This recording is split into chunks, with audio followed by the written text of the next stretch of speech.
السلام عليكم ورحمة الله تعالى وبركاته. وعليكم السلام ورحمة الله تعالى وبركاته.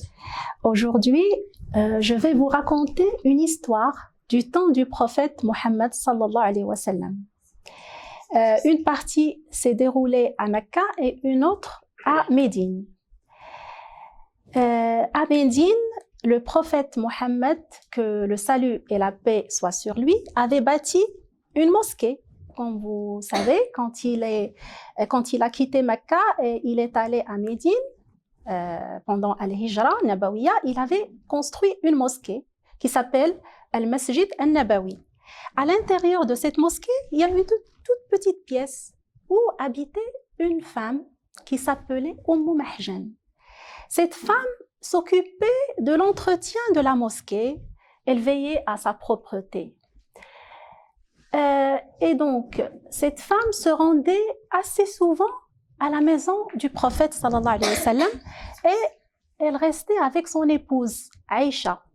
Elle se plaisait à rester avec Aïcha et passer son temps avec elle, à se raconter des choses et tout. Elle se plaisait à rester avec elle. Et à chaque fois qu'elle se rendait chez Aïcha, elle récitait un vers de poème qui disait « Et le jour de l'écharpe était un miracle d'Allah, ne m'a-t-il pas sauvé du pays de la mécréance ?» Donc à chaque fois, elle répétait le même vers de poésie. Aïcha s'est étonnée de la multitude de fois où elle répétait le même vers. Elle se disait, quelle est cette histoire de ce jour de l'écharpe?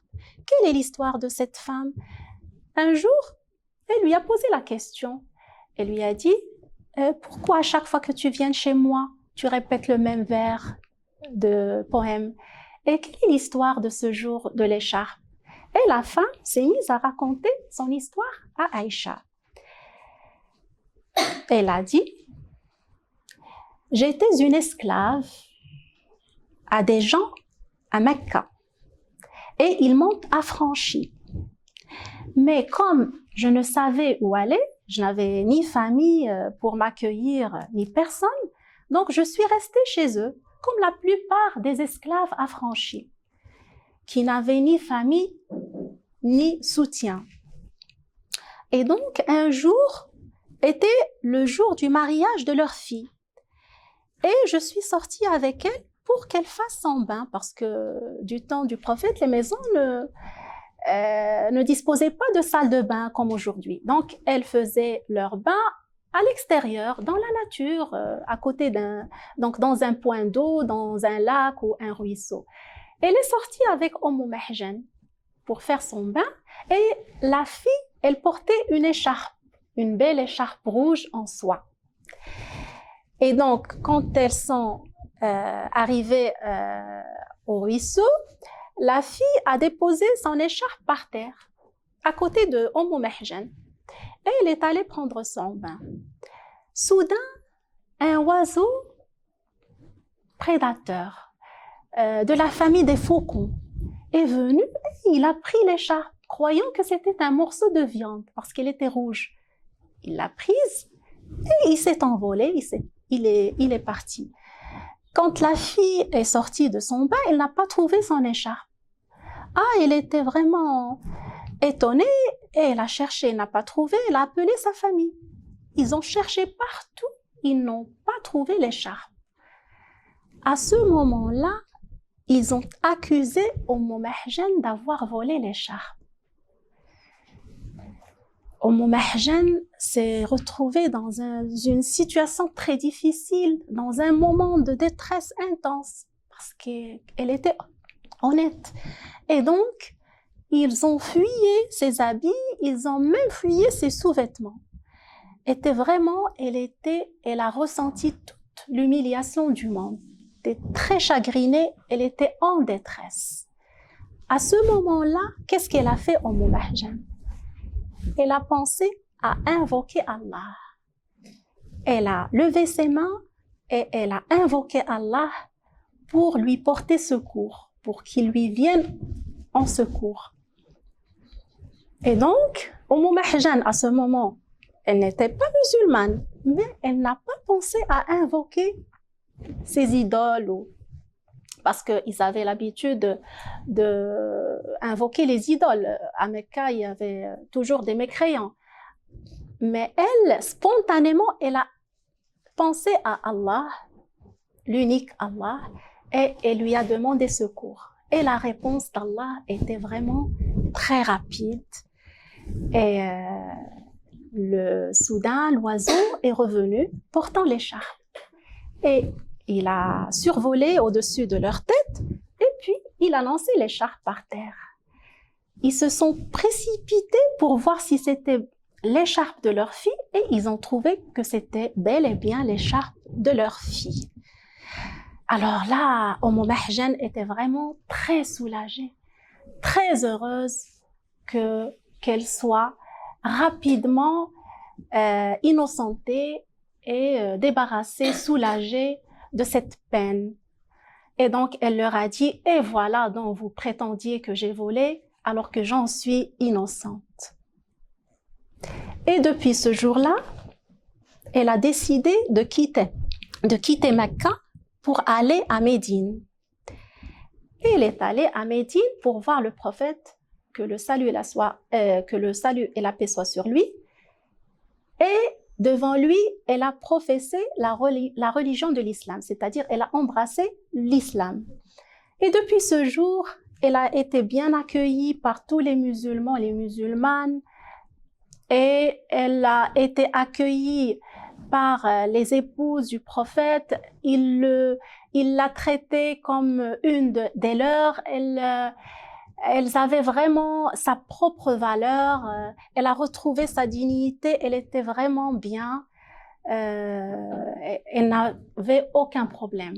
Donc, depuis ce jour-là, elle se rendait tout le temps à la maison prophétique. Elle restait avec Aïcha et se plaisait à rester avec elle. Et cette femme, d'après la tradition, elle est probablement celle qui entretenait la mosquée prophétique et qu'un jour, le prophète, ne la voyant plus, il a demandé de ses nouvelles. Et il a demandé à ses compagnons, où est Mahjan? Et ils lui ont répondu, elle est morte. Et il leur a dit, mais vous auriez pu m'en avertir, parce qu'il voulait faire la prière funéraire sur elle. Ils ont dit, oh prophète d'Allah, elle est morte la nuit et nous ne voulions pas vous réveiller. Alors il leur a dit, montrez-moi sa tombe. Il est parti près de sa tombe et il a fait la prière sur elle. Et il leur a dit, vous savez, ces tombes sont obscures pour ceux qui y reposent et ma prière les éclaire. Voilà, donc ça, c'est l'histoire de Mahjan et c'est l'histoire du jour de l'écharpe. J'espère que vous avez bien saisi des leçons et des enseignements de cette histoire et je vous demande de me dire qu'est-ce que vous avez retenu comme leçon. Qui peut me dire la première leçon qu'il a? Oui, Basma. Quand on a un malheur et qu'on se retrouve dans une situation difficile, il faut toujours demander secours à Allah et l'invoquer avec une grande sincérité. Allah exauce la demande de l'opprimé, même si c'est un mécréant. Tout à fait, Basma. La femme n'était pas encore musulmane, mais quand elle s'est trouvée dans une situation de détresse, elle a pensé à Allah. Et elle a invoqué Allah et la réponse était vraiment rapide. Une autre intervention? Oui, Nora, vas-y. Il faut toujours s'assurer avant d'accuser quelqu'un d'avoir commis une faute ou un péché, car si on n'a pas assez de preuves de la blesser et de l'opprimer. On risque de la blesser, de blesser quelqu'un, oui, tout à fait Nora. Il faut toujours s'assurer avant d'intervenir. Allah dit dans le Coran, dans Surat Al-Hujurat, Inna ba'da dhanni ithm. Certains soupçons sont un péché. Parce que si on n'a pas assez de preuves, on risque de commettre des erreurs qui sont irréparables, qui vont porter préjudice à beaucoup de personnes. Donc il faut toujours s'assurer avant d'accuser quelqu'un. Oui, une autre intervention. Vas-y, Romaïssa. Oui. Quand on rencontre des difficultés ou des épreuves dans notre vie, il faut savoir rester patiente et garder l'espoir que la récompense ne tardera pas à notre avenir. Oui, tout à fait, Romaïssa. Il faut toujours rester optimiste. Dans la vie, on peut rencontrer des difficultés, mais il faut savoir garder l'espoir qu'après la difficulté viendront des choses heureuses et bonnes.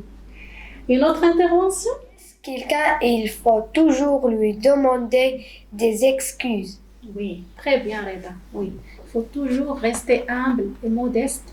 Et quand on commet une erreur, tout le monde peut commettre des erreurs. Mais le plus important, c'est de demander les excuses à la personne qu'on a blessée. Voilà. Une autre intervention? Ne jamais rabaisser ou mépriser les gens pauvres ou démunis, ou les gens qui ont un statut social moindre que nous. Oui, tu as raison, Haja. Il ne faut jamais rabaisser les gens. On est tous égaux. Et il faut savoir rester modeste, même si on est devant quelqu'un qui a un statut social moindre que nous, ou bien moins riche que nous. Il faut toujours le respecter et garder sa dignité. Voilà, protéger sa dignité. Très bien, oui, c'est une bonne leçon. Une autre leçon, une autre intervention. Oui, vas-y, Nisrine. Il est de notre devoir de nous préoccuper du sort des gens pauvres et démunis et de respecter comme a fait le prophète sallallahu alayhi wa sallam et son épouse avec cette femme. Oui, tout à fait, Nisrine. Il faut être solidaire envers les gens qui sont démunis, qui sont pauvres. Le riche doit tendre la main aux pauvres. Le fort doit tendre la main aux faibles. Oui, c'est le principe de la solidarité. Merci. Une autre intervention. Rita, oui, vas-y. La femme n'a pas cherché à demander la charité aux gens, mais elle a travaillé pour gagner sa vie en s'occupant de la mosquée. Il vivait à sa propre charge. Donc, il faut toujours travailler pour gagner sa vie. Oui, très bonne leçon, Rita. Très bien dit. Vraiment, il faut toujours travailler et ne pas dépendre des autres gens. Donc, il faut toujours travailler et ne pas tendre la main. La femme, elle s'occupait de la mosquée, donc elle a trouvé un travail pour subvenir à ses besoins. Très bien. Une autre leçon? Oui, Haja, vas-y. Cette femme se rendait chez Aïcha pour le plaisir de se retrouver auprès d'elle. Et parce qu'elle a trouvé qu'Aïcha l'écoutait bien, et l'accueillait bien, elle ne cherchait pas à se nourrir, mais il avait besoin de réconfort qu'elle a bien trouvé dans la maison prophétique. Oui, tout à fait, Hajar, parce que parfois on n'a pas besoin d'argent ou de nourriture quand on est en détresse ou quand on est seul, on a juste besoin de quelqu'un qui nous écoute. Et c'est ce qu'elle a trouvé dans la maison prophétique et auprès d'Aïcha, le sens de l'écoute qui lui montrait Aïcha, radiyallahu anha. Et ça, on l'appelle l'empathie. L'empathie, elle ressentait ce que ressentait cette femme et donc elle lui donnait de son temps et elle l'accueillait bien. Et voilà, donc c'est très bien, c'est ce que nous devons nous suivre. Cet exemple. Une bonne leçon à apprendre. Très bien. Une autre intervention? Oui, vas-y, Roumeissa. Il vaut mieux quitter l'endroit où on a été maltraité ou dans lequel on a subi un malheur pourvu qu'on trouve une situation meilleure. Donc, le changement est bénéfique et souhaitable. Oui, tout à fait. Le changement est toujours bénéfique. Très bien, Roumaïssa. Quand on rencontre, quand on échoue dans une épreuve ou quand on fait quelque chose qui ne nous réussit pas, il faut changer. Il faut changer d'endroit, il faut changer de travail, changer la façon avec laquelle on a traité un certain problème. Donc, il faut toujours chercher d'autres solutions. Il ne faut pas rester les bras croisés, mais changer, toujours changer pour bien faire. Très bien.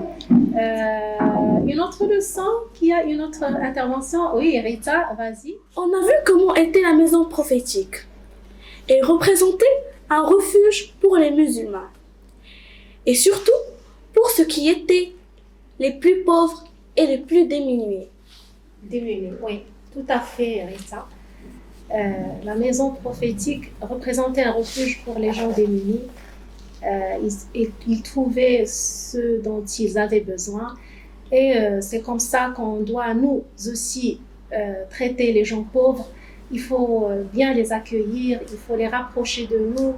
Et si on peut les aider, on doit aller de l'avant, on doit les aider tout le temps. Et voilà, donc il n'y a aucune autre intervention. Je vois que vous avez très bien assimilé l'histoire et j'espère que vous allez garder ces leçons dans votre tête et que vous allez suivre le modèle prophétique et le modèle des épouses du prophète sallallahu alayhi wa sallam et des musulmans qui étaient vraiment dans un modèle, un beau modèle. Et merci, je vous remercie pour votre présence et surtout que vous avez bien prêté attention et que vous avez bien assimilé les leçons. Merci et à la prochaine fois, Inch'Allah.